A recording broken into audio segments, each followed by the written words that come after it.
Bonjour à tous, bienvenue au cours de projet de conception. Au chapitre 1, nous allons commencer avec la définition des besoins. Donc, nous allons parler un peu des différents concepts qu'il faut analyser avant de se lancer dans la modélisation de notre projet. Donc, on va voir qu'il y a quelques étapes qui sont assez importantes. Tout d'abord, je vais vous expliquer la différence qu'il y a entre un patenteux et un concepteur. Donc, un patenteux, c'est quelqu'un qui imagine des choses, des solutions et qui a souvent des très bonnes idées, mais qui va improviser la réalisation. C'est-à-dire qu'il va fabriquer des choses un peu avec le système d'essai-erreur.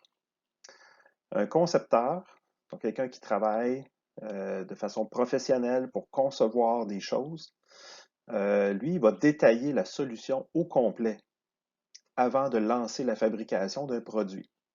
Okay, donc, c'est un peu ça le travail d'un concepteur en génie mécanique. Donc, on va essayer de voir l'ensemble de la solution, réaliser les dessins, puis même souvent on va aller plus loin que ça, on va planifier la fabrication avant de commencer quoi que ce soit en termes d'achat de matériel puis de réalisation physique des composants.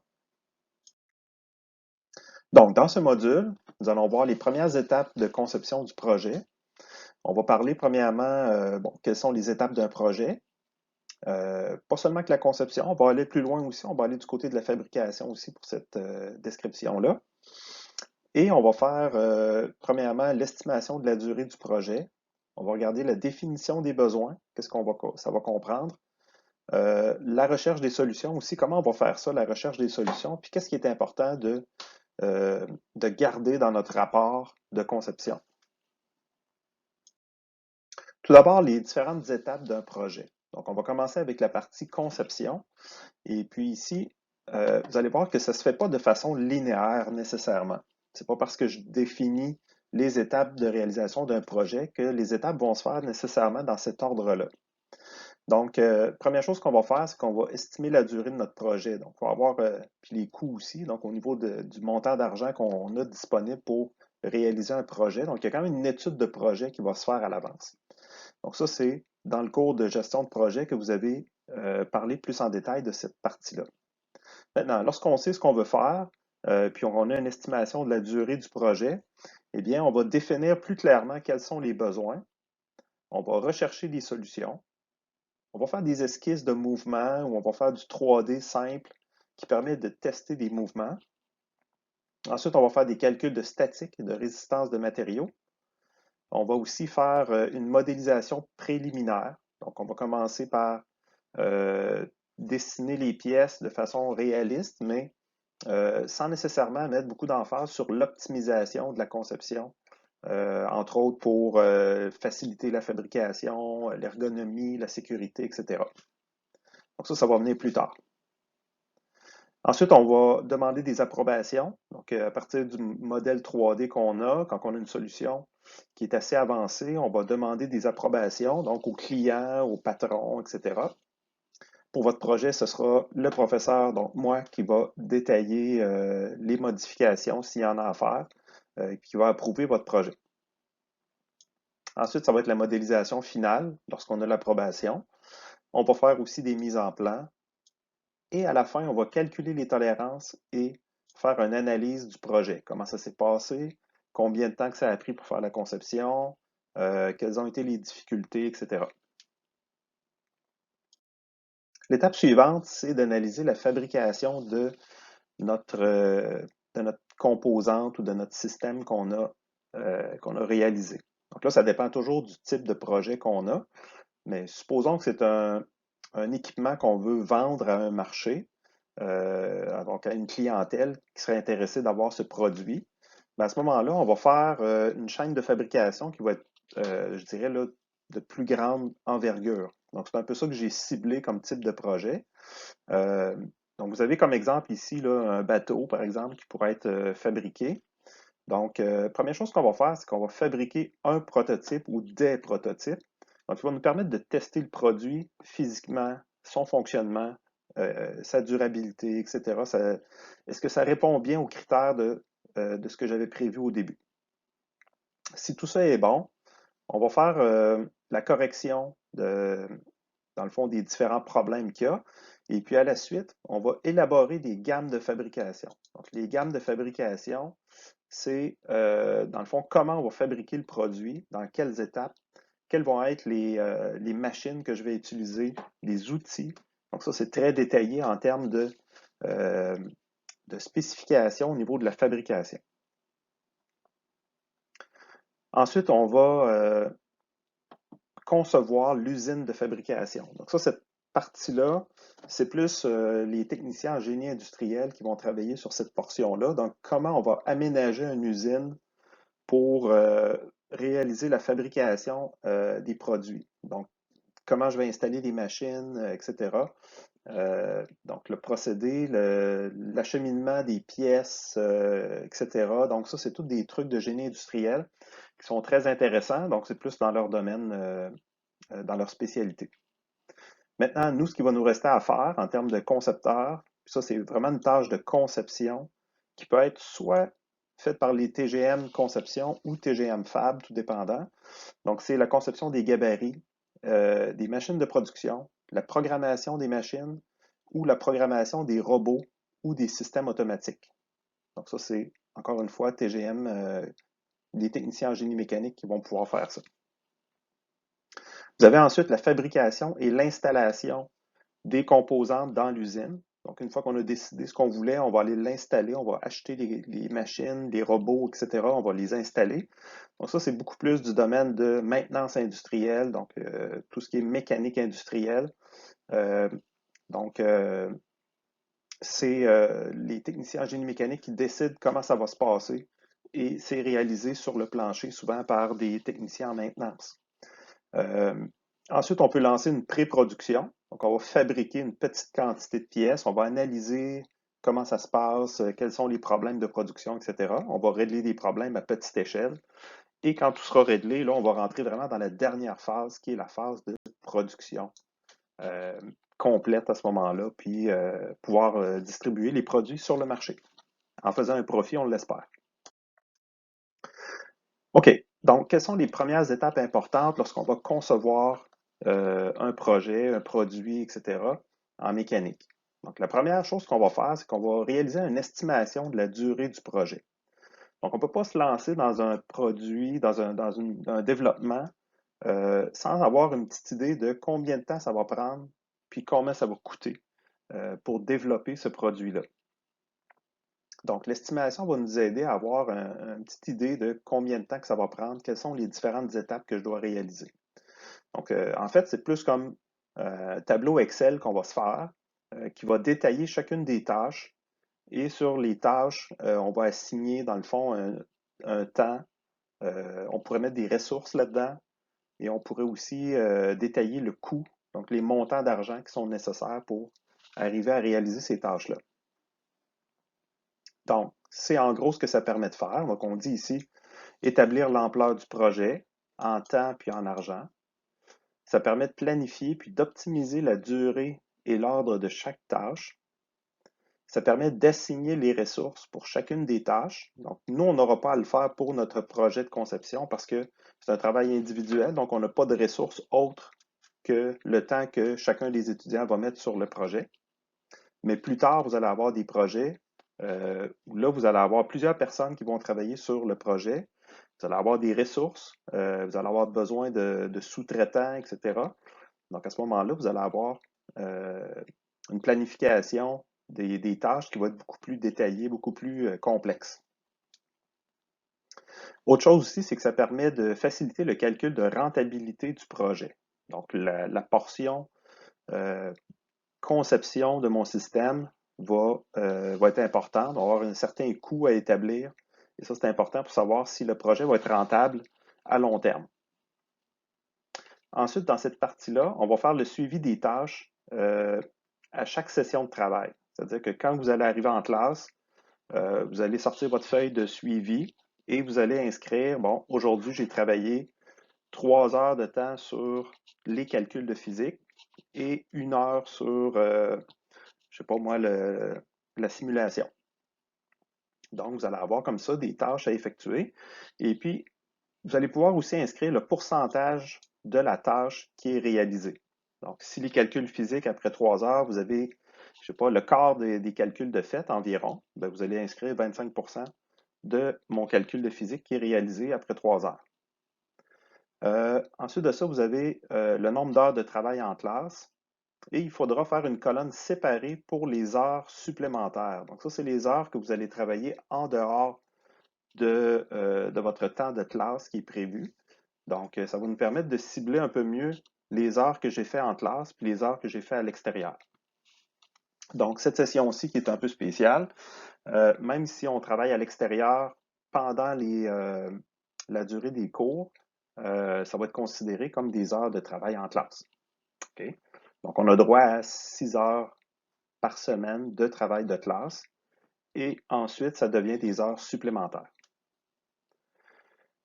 Autre chose importante, c'est qu'à la fin de chacune des étapes, on peut se faire un petit résumé, puis se dire, OK, là, on est rendu à combien de pourcentage de mon projet qui est réalisé, combien j'ai mis de temps dans la classe, combien j'ai mis de temps en dehors de la classe, et se poser des questions sur la planification. Est-ce que j'ai bien planifié mon projet? Est-ce que ça ressemble à ce que j'avais établi au début? Sinon, ben là, à ce moment-là, je vais faire des corrections. Donc, je vais corriger la planification en conséquence. Donc, ça, on peut le faire 3, 4 fois durant la session, tout dépendant de votre planification. Donc, je vous donne un exemple ici d'estimation qui a été faite par les années passées. Pardon. Ce qu'on a ici, c'est un détail, dans le fond, des différentes étapes d'analyse au début. Donc, on parle de la définition des besoins, des recherches de solutions, des esquisses de mouvement, etc. Pour chacune des tâches, on établit les heures planifiées, les heures supplémentaires qui étaient planifiées, les ressources qui ont été établies pour ce projet, ces différentes tâches-là. Nous, il y a juste une personne qui travaille, donc cette colonne-là ne sera pas importante.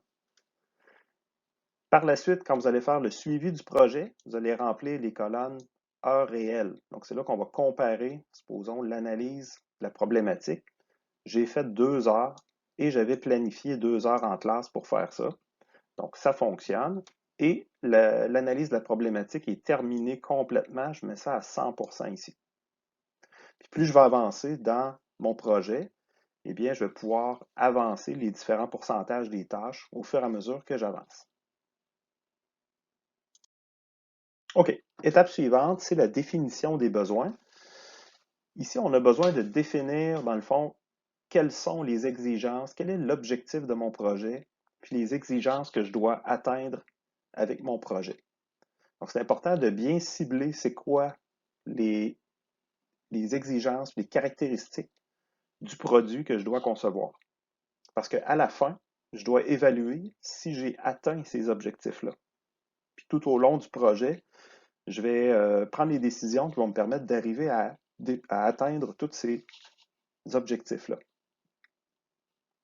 Donc, moi, ce que je vous conseille de faire pour le rapport du projet, ça va être premièrement de décrire la problématique. Donc, vous allez m'expliquer en quelques lignes quel est l'objectif global du projet. Donc, en une phrase ou deux, là, quelque chose de très résumé, juste me décrire dans l'ensemble quel est l'objectif de votre projet.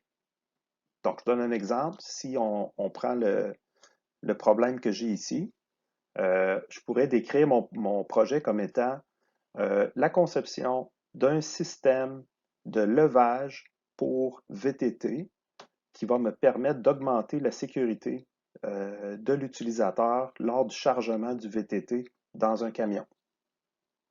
Okay? Donc, c'est très général, ça décrit un objectif, mais je n'ai pas besoin ici de rentrer dans les détails de comment ça va être fabriqué.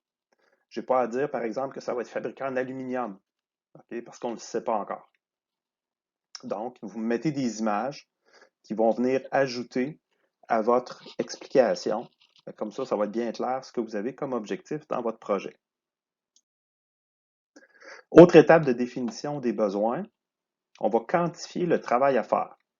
Donc là, si dans mon exemple de véhicule que je veux soulever pour installer dans un camion, si je décide d'utiliser une moto, c'est-à-dire que je veux soulever une moto pour la placer dans mon camion, mais il faut vraiment bien que je connaisse toutes les caractéristiques physiques de ma moto. OK? Il faut que je connaisse les dimensions de la moto, la charge, donc le poids, la position des centres de gravité. Il faut que je connaisse les vitesses puis les accélérations de mon système. Donc, combien ça va prendre de temps pour être capable de monter la moto dans le camion. OK? Les accélérations, c'est plus ou moins important pour ce système-là, mais ça pourrait avoir une incidence dans d'autres systèmes. Donc, je veux définir comment va se comporter mon système mécanique de levage. OK? Ensuite de ça, on va définir un peu c'est quoi la durée de vie de mon projet. Donc, le nombre de cycles que je vais devoir faire avant que le produit soit, supposons, plus garanti. Là. Donc, la durée de vie normale que mon produit devrait avoir. Donc, pour ça, on fait une estimation de ça très grossière, mais ça va nous aider à faire un choix au niveau des types d'assemblage qu'on fait. Par exemple, la lubrification, puis la durabilité des roulements à billes, des choses comme ça. Donc, il pourrait y avoir des calculs qui vont découler de ça. Donc, ça, c'est des exemples de ce que vous avez à faire comme définition des équipements. Mais ce n'est pas nécessairement ça, ce n'est pas nécessairement juste ça. Okay? Donc, il pourrait y avoir d'autres choses là-dedans qui pourraient être importantes de détailler comme quantité importante. Ensuite, dans mon exemple d'élévateur, il faut que je connaisse la structure avec laquelle je vais travailler. Donc, si c'est une modification d'un système, si je prends une machine, par exemple, je la modifie pour qu'elle fasse une autre tâche ou qu'elle soit adaptée pour un autre système, etc., j'ai besoin de savoir c'est quoi la structure existante de mon produit. Donc, comme ici, pour soulever ma charge, je vais fixer mon système dans la boîte du camion. Donc, je n'ai pas le choix ici de savoir c'est quoi les dimensions du camion. Où sont les points d'ancrage importants dans le camion. Donc, les endroits où je vais me fixer. Où est le châssis, parce que c'est vraiment le châssis du camion qui a de la solidité. Je ne peux pas me fixer à côté sur de la tôle qui serait molle, par exemple, qui ne serait pas résistante. Puis là, ça risquerait d'endommager la boîte du camion. Donc, c'est des considérations très importantes en commençant. Pardon. Donc, c'est ça, quantifier la structure existante, c'est ça que je veux dire. Donc, on va prendre des mesures, on va aller prendre des photos, si c'est des objets physiques qu'on a, qu'on connaît, une structure existante. On peut aussi fouiller sur Internet, comme j'ai ici des images d'un camion qu'on a trouvé dans les spécifications d'une compagnie. Donc, ça va nous permettre de savoir les dimensions, la position des appuis, les encombrements, la capacité. Si j'ai un camion qui ne supporte pas suffisamment de poids, ben, je ne pourrais pas utiliser mon système. Puis si je veux être capable de l'utiliser, il faudra que je fasse mon système plus léger en conséquence pour pouvoir l'adapter à des camions moins résistants. Vous pourriez me fournir à cette étape-là des photos. Vous pouvez faire aussi des croquis à la main ou à l'ordi qui vont me permettre de savoir en gros c'est quoi les positions importantes sur vos objets. Dans la définition des besoins, il faut aussi comprendre le milieu dans lequel notre système va être utilisé. Si je prends l'exemple encore une fois de mon système d'élévateur pour camion, on sait que ça va être utilisé à l'extérieur. Si je veux l'utiliser l'hiver, probablement qu'il va y avoir un contact avec le sel de la route, donc les abrasifs pour la route, le sable, le sel, de la neige, de la pluie, du verglas, etc. Donc, c'est toutes des conditions d'opération qui sont importantes de bien définir. Si par contre vous avez un système qui est utilisé seulement qu'à l'intérieur, ben, à ce moment-là, il faut le détailler dans notre définition des besoins parce que le choix des matériaux et des finitions ne sera pas pareil. Donc, décrire le milieu d'opération, très important. Est-ce que c'est à l'intérieur, à l'extérieur? Est-ce que c'est un milieu corrosif? Parce qu'il y a des usines, par exemple, où vous allez avoir des atmosphères qui sont très corrosives, qui sont en contact avec des produits chimiques, etc. Donc, ça peut avoir une incidence. Les températures de fonctionnement aussi vont être importantes. Donc, si j'utilise un système qui fonctionne à batterie et puis que je l'utilise à moins 40 l'hiver, ça se peut que les batteries ne soient pas très résistantes à moins 40, donc une température très froide. Même chose aussi, si on a un système qui fonctionne à très haute température, ben, si vous mettez des pièces en plastique, il y a des chances que ça fonde. Donc, c'est tout le temps des choses qu'il faut faire attention. au niveau des vibrations et des chocs que le système va subir. Donc, supposons que vous faites un système de, je ne sais pas moi, pour une fendeuse à bois, par exemple. Donc, une fendeuse à bois, ça travaille dur, il y a des chocs. Euh, un concasseur, un chipper, c'est toutes des composantes où il y a beaucoup de vibrations. Donc, attendez-vous à avoir à faire des choix en conséquence. Les choix de roulement à billes, les choix de matériaux, la façon dont les pièces vont être assemblées, ça va être vraiment du heavy duty qu'on appelle. Ça va être du très résistant. Donc, il faut considérer les vibrations puis les chocs aussi comme étant le milieu d'opération important pour faire la définition du besoin. Ça va nous permettre de détailler les matériaux et les finitions à utiliser. Donc, les matériaux en mécanique, il n'y en a pas 75, là. C'est de l'acier inoxydable ou de l'aluminium. Okay? Les autres métaux, comme par exemple le brass, le bronze, le nylon, le caoutchouc, etc., ça a des fonctions vraiment spécifiques. Okay? Là, ça, c'est pas une question de structure. On va toujours réaliser les structures. Puis les pièces mécaniques vont être faites soit en acier, soit en acier inoxydable ou en aluminium. Okay? Donc, on a vraiment ces trois choix-là qui sont les plus utilisés. Ensuite, pour la finition, si vous avez un acier inoxydable, vous pouvez laisser ça comme ça. On n'a pas besoin de finition nécessairement. Mais d'un point de vue esthétique, on pourrait avoir besoin d'une finition par exemple, pour l'aluminium ou l'acier inoxydable. On peut avoir un besoin supposons pour donner des couleurs ou des choses comme ça, qu'on pourrait avoir besoin d'une peinture. Mais normalement, on peut les laisser à l'air libre. Ça n'a pas tendance à rouiller. L'acier, par contre, c'est un problème. Que ce soit à l'intérieur ou à l'extérieur, l'acier a tendance à rouiller. Donc, ça va prendre de la galvanisation, soit du black oxide, soit du chrome ou de la peinture. Donc, nécessairement, on va avoir des finitions sur nos pièces qui vont être différentes, tout dépendant de la fonction puis de l'exposition de la pièce. Donc, ça va être important de bien détailler. Du moins, au début, là, on se fait une idée de vers quoi on s'en va, puis comment les pièces vont être finies, comment les pièces vont être peinturées. Fait que là, on va vraiment aller chercher un fabricant qui va nous donner des spécifications. Si j'ai besoin de peinturer des pièces en acier qui vont à l'extérieur, quelles sont les recommandations des fabricants de peinture pour ce type de finition-là? Est-ce que je vais avoir une finition, j'ai oublié d'écrire ici, de la peinture qui est cuite. Donc, les peintures cuites, très résistantes pour l'exposition à l'extérieur. Donc, ça pourrait être une bonne option pour ceux qui font des systèmes qui vont être aux intempéries. On ne mettra pas, par contre, toutes les spécifications détaillées dans le rapport. On va plutôt les placer à la fin dans les annexes. Donc, dans votre rapport, vous allez juste détailler en gros c'est quoi le type de peinture que vous allez utiliser avec une référence aux annexes pour garder le rapport plus facile à lire. Puis, si on veut avoir des explications plus détaillées, à ce moment-là, on ira aux annexes. Donc, ça termine la définition du besoin. Maintenant, la recherche de solutions. Le but de la recherche de solutions, c'est de s'assurer d'avoir le meilleur concept possible pour réaliser notre mécanisme. On ne veut pas réinventer la roue, donc on ne veut pas refaire des choses ou recalculer des choses qui existent déjà. Donc, s'il y a des composantes qu'on peut acheter toutes faites, qui vont nous faire sauver un peu de temps sur la conception et aussi s'assurer d'avoir un bon fonctionnement, à ce moment-là, on peut acheter des composantes déjà toutes réalisées. Ou encore, on peut, en faisant une bonne recherche, on peut éviter d'inventer quelque chose qui est déjà inventé, ce qui n'est pas très intéressant. L'autre but aussi, c'est d'éviter les problèmes de brevet. Donc, si jamais quelqu'un a inventé quelque chose et il a breveté son invention, vous ne pouvez pas réutiliser cette invention-là et la vendre à des clients. Okay? C'est illégal de faire ça et vous allez vous faire poursuivre si vous faites ça.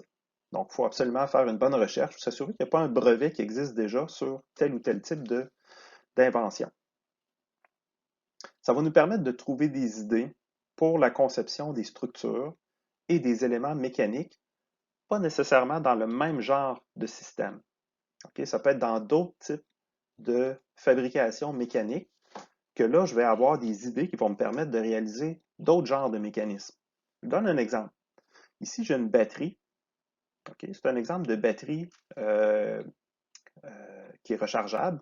Et puis, on a utilisé, pour la fabrication de ces batteries-là, on a utilisé un système qui était utilisé pour faire des canettes de boissons gazeuses. Donc, on a utilisé un système automatisé qui provient d'une industrie, par exemple, comme Coke ou Pepsi, qui, eux, sont capables de fabriquer des canettes d'aluminium en quantité phénoménale, donc très grande cadence de production. Et on a adapté ces équipements-là pour produire des batteries. Donc, l'espèce de canne en aluminium autour des batteries est fabriquée avec le même concept que l'embouteillage de boissons gazeuses. Donc, c'est un exemple d'utilisation d'un autre système pour l'adapter à quelque chose qui fait notre affaire, dans le fond, pour un autre genre de projet. OK? Donc, nous, on va faire ça. Vous ne trouverez jamais sur Internet une solution idéale pour ce que vous avez de besoin. Une solution qui va être 100% comme ce que tu veux faire. Pourquoi? Parce que ça ne te donne rien de concevoir quelque chose qui est déjà fait. OK? Donc, nous, notre travail, c'est de concevoir des nouveaux équipements ou de modifier des équipements existants. Donc, c'est sûr que vous ne trouverez jamais quelque chose qu'on peut télécharger en 3D tout fait qui répond à ton besoin. Okay? Sinon, on n'aurait pas de cours, vous ne seriez pas technicien en génie mécanique, on n'en aurait pas besoin. Okay? À ce moment-là, ce qu'on va faire, c'est que on va partir avec des solutions globales. Dans le fond, on va avoir des idées globales de notre projet et on va sortir des solutions partielles. Okay? Comme par exemple, je ne sais pas moi, si on regarde à la page suivante, ici, ce que je vous donne, c'est des solutions globales. OK? Et puis, à la page suivante, je vais vous parler des solutions partielles. Donc, je vous montre ici comme exemple 3 systèmes de levage pour les motos. OK? Donc, c'est 3 systèmes assez différents. Il y en a un qui fonctionne avec une espèce de track, une espèce de rail sur lequel je vais glisser la moto. On a un troisième ici, un deuxième, c'est-à-dire avec une plateforme qui vient se soulever en faisant un angle comme ça. Donc, j'ai comme un angle, puis quand la plateforme va finir son mouvement, elle va être horizontale. Et j'ai un troisième système ici qui est tout simplement comme un monte-charge, où là, je pourrais placer la moto, dans le fond, dans cette direction-là. Mon dessin est assez sommaire. Et je vais soulever la moto directement à la verticale. Donc, c'est 3 mouvements complètement différents qui vont me permettre de réaliser sensiblement la même tâche. Maintenant, est-ce que je vais me servir uniquement de ces 3 solutions-là pour réaliser mon projet? La réponse est non. Dans le fond, ça, de ces 3 modèles-là, je vais analyser chacune, les avantages, les désavantages. Je vais inscrire ça dans mon rapport et je vais être capable d'indiquer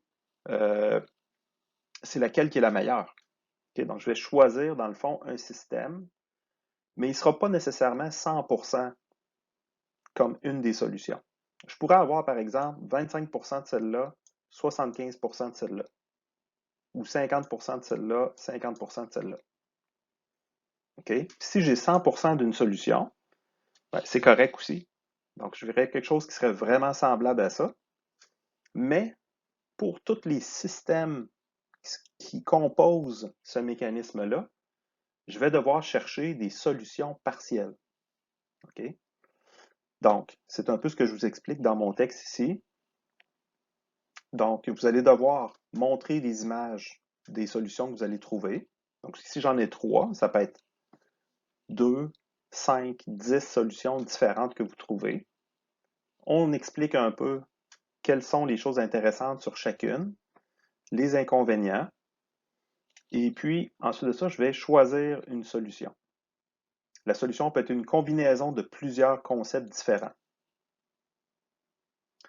Vous allez aussi me montrer des images de toutes les parties importantes du mécanisme pour lesquelles vous avez trouvé des solutions partielles. Donc ça, je vais vous en montrer quelques-unes à la page suivante. Vous allez aussi me montrer les avantages de chaque élément trouvé. Et puis, j'aimerais mieux qu'on fasse... Ben, vous pouvez faire des croquis à la main pour représenter certaines parties de vos projets.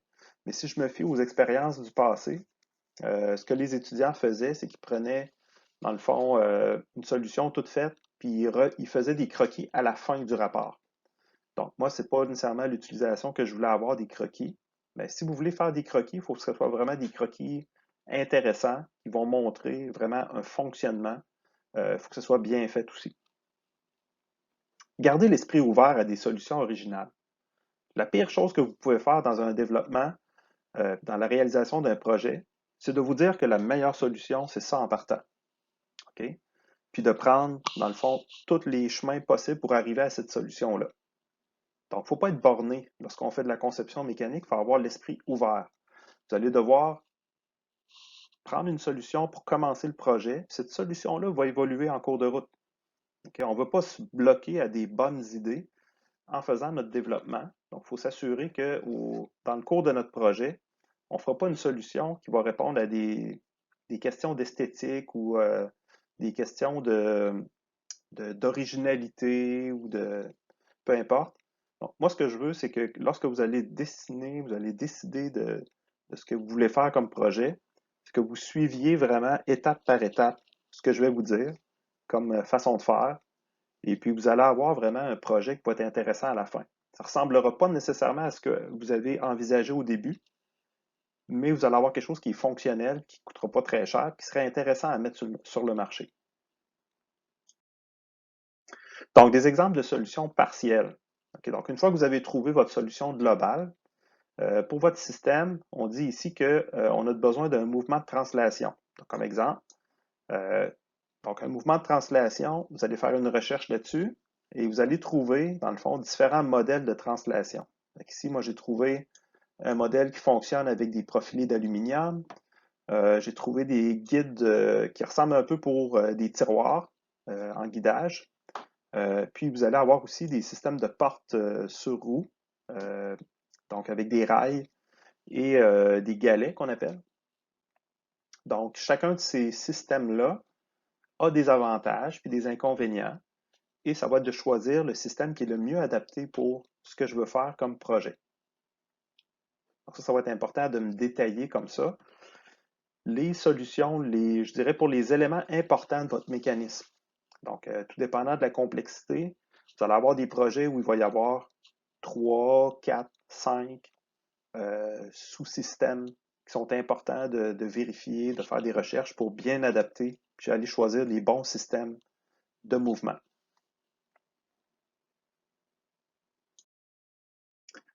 Donc, pour la semaine numéro 1, vous allez devoir travailler sur les objectifs suivants. Premièrement, trouver son idée de projet si ce n'est pas déjà fait. Faire approuver votre idée par le professeur. Élaborer l'estimation de la durée du projet. Définir les besoins, puis faire la recherche de solutions. Donc, c'est vraiment les objectifs qu'on a pour la semaine. Puis la semaine prochaine, je vais regarder tout ça en classe avec vous et ça fera partie de votre première remise. Donc là-dessus, je vous souhaite une bonne semaine. Merci.